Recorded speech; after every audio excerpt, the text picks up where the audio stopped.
এবারের ঈদযাত্রায় সড়ক দুর্ঘটনায় মৃত্যুর সংখ্যা আশঙ্কাজনক হারে বেড়েছে। তারপরও সড়ক পরিবহন ও সেতুমন্ত্রী শেখ রবিউল আলমের দাবি, এবারের ঈদযাত্রা ছিল স্বস্তির।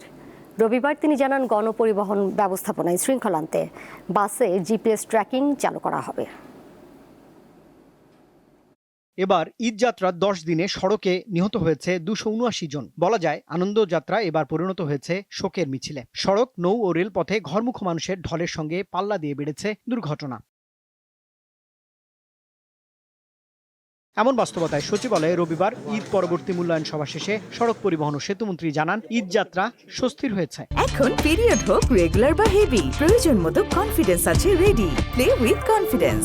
যানজট বলেন, মানুষের ঘন্টার পর ঘন্টা অথবা যানবাহনের অভাবে বাড়ি যেতে পারছে না, ঈদের দিনও রাস্তায় কেটেছে, এরকমও ছিল। এর আগে আমরা মনে করছি যে কোনো সময়ের চেয়ে 1.5 কোটি মানুষ নিরাপদে স্বস্তিতে বাড়ি ফিরতে সক্ষম হয়েছে বলে আমরা মনে করি। তিনি জানান, 2-1টি অনাকাঙ্ক্ষিত দুর্ঘটনা ঘটেছে, তার জন্য তিনি মর্মাহত।